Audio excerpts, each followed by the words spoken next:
Good morning बच्चों। आज मैं आपके लिए इम्पोर्टेंट क्वेश्चन की सीरीज़ में एक ऐसा क्वेश्चन लेके आई हूँ जिसका लगभग 99.9% इस बार आना तय है, जो कि क्वेश्चन है डीएनए फिंगरप्रिंटिंग क्या है। तो आपको इसमें पूरे मार्क्स में, ये 4 मार्कर के लिए इम्पोर्टेंट है और चाहते हैं कि पूरे में से पूरे मार्क्स आएँ, तो मेरा ये वीडियो देखिए। आपको सरल भाषा में इसका शॉर्ट वीडियो भी आपको मिल जाएगा, तो आपको जल्दी ही समझ में आ जाएगा। आज मैं इसका डिटेल बता रही हूँ, फिर आपको यदि तुरंत रिवीजन करना हो तो शॉर्ट वीडियो भी देख सकते हैं। क्वेश्चन है, डीएनए फिंगरप्रिंटिंग क्या है, इसकी क्रियाविधि व उपयोगिता पर प्रकाश डालिए। तो पहले हम ये बताएंगे कि डीएनए फिंगरप्रिंटिंग है क्या। तो डीएनए फिंगरप्रिंटिंग सबसे पहले तो लिखना है कि इसकी डेफिनेशन कि डीएनए फिंगरप्रिंटिंग एक ऐसी तकनीक है जिससे हम किसी भी व्यक्ति के डीएनए के विशिष्ट पैटर्न का विश्लेषण करके उसकी पहचान कर सकते हैं। जैसे कि दो लोगों के फिंगरप्रिंट कभी सेम नहीं होते, उसी तरह आइडेंटिकली जो ट्विंस हैं उनको छोड़ के किसी भी दो व्यक्तियों का डीएनए सेम नहीं होता। यह एक तरह से जेनेटिक बारकोड की तरह होता है, क्योंकि प्रत्येक व्यक्ति का डीएनए जो होता है एक अद्वितीय होता है। और आपको ऑब्जेक्टिव में ये पूछा जा सकता है कि इस तकनीक का विकास किसने किया था। तो एलेक जेफ्रॉय, मेरे साथ याद करिए, एलेक जेफ्रॉय। डीएनए फिंगरप्रिंटिंग तकनीक का विकास, जो कि आपको 2 मार्कर में या ऑब्जेक्टिव में या मैच दी पेयर में किसी भी तरह के ऑब्जेक्टिव में पूछा जा सकता है। तो इस तकनीक का विकास एलेक जेफ्रॉय ने किया था। आप इसको मन से भी लिख सकते हैं, मन से बना के इसकी डेफिनेशन कि डीएनए फिंगरप्रिंटिंग जिस तरह दो व्यक्तियों के फिंगरप्रिंट सेम नहीं होते और किसी भी तरह के दो व्यक्तियों के डीएनए भी सेम तरह के नहीं होते, इनमें हम व्यक्तियों के डीएनए की विशिष्ट पहचान करके उस व्यक्ति का पता लगाते हैं। इस तरह से भी आप इसको लिख सकते हैं। फिर इसकी क्रियाविधि भी पूछी गई है। तो क्रियाविधि में 6 स्टेप होते हैं। आपको यदि डिटेल में लिखना है तो आप इसको पूरी इस तरह से, जैसा कि मैंने बनाया हुआ है, इस तरह लिखिए।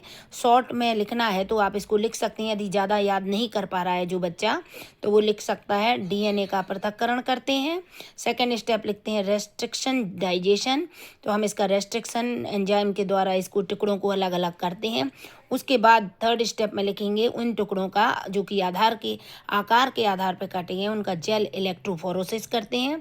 उसके बाद एक विशेष पेपर के ऊपर उनकी सघन ब्लॉटिंग की जाती है, और सघन ब्लॉटिंग के बाद प्रोबिंग मतलब रेडियो एक्टिव प्रोब इसमें उपयोग करके डीएनए का हम जो क्षारों का अनुक्रम है उसको पता लगाते हैं। उसके बाद डिटेक्शन मतलब होता है हमको डीएनए फिंगरप्रिंट प्राप्त हो गया है, अब हम उस विशेष व्यक्ति से उसका मैच करेंगे। अब इसको डिटेल में देखते हैं। पहले है डीएनए का पृथक्करण। तो सबसे पहले जो डीएनए सैंपल होता है, जो कि रक्त से, लार से, हेयर फॉलिकल, स्किन के किसी पार्ट से हम इनको डीएनए को अलग करते हैं। सेकंड स्टेप है रेस्ट्रिक्शन डाइजेशन। जो डीएनए हमको यहाँ प्राप्त हुआ था उस डीएनए को रेस्ट्रिक्शन नामक विशेष एंजाइम से उसको काटा जाता है, जो कि आकार के आधार पर काटा जाता है, जिससे छोटे छोटे टुकड़े मिल जाते हैं। अब इन टुकड़ों का जेल इलेक्ट्रोफोरेसिस एक तकनीक होती है, इन टुकड़ों को जेल के माध्यम से हम सेपरेट या अलग कर लेंगे। फोर्थ है सघन ब्लॉटिंग। एक झिल्ली होती है नाइट्रोसेलुलोज की, उस पर इन डीएनए को एक विशेष झिल्ली पर स्थानांतरित कर दिया जाता है। इस क्रिया को कहते हैं सघन ब्लॉटिंग। ब्लॉटिंग के बाद प्रोबिंग, रेडियो एक्टिव प्रोब का हम उपयोग करके इन विशिष्ट डीएनए अनुक्रमों का पता लगाते हैं। पर डिटेक्शन मतलब होता है उनकी पहचान करना एक तरह से, जिससे डीएनए फिंगर प्रिंट प्राप्त हो जाता है। अब नेक्स्ट इसमें स्टेप था कि इसके उपयोग कहाँ कहाँ किए जाते हैं। तो जितने भी फॉरेंसिक साइंस लैब हैं उनमें अपराधियों इत्यादि का पता लगाने, कुछ विशेष सस्पिशियस कंडीशन में कुछ चीज़ों का पता लगाने के लिए फॉरेंसिक साइंस में इसका व्यापक रूप से उपयोग होता है। तो आप सिर्फ लिख देंगे फॉरेंसिक साइंस।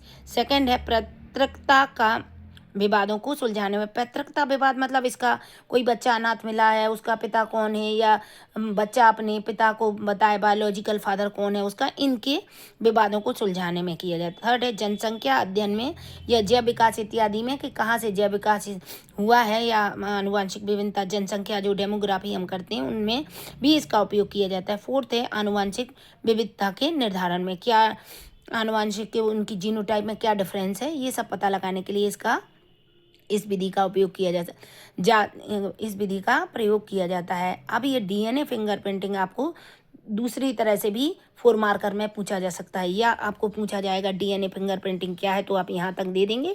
एलेक्स जॉफ्रॉय का नाम आप जरूर उपयोग में लाएंगे।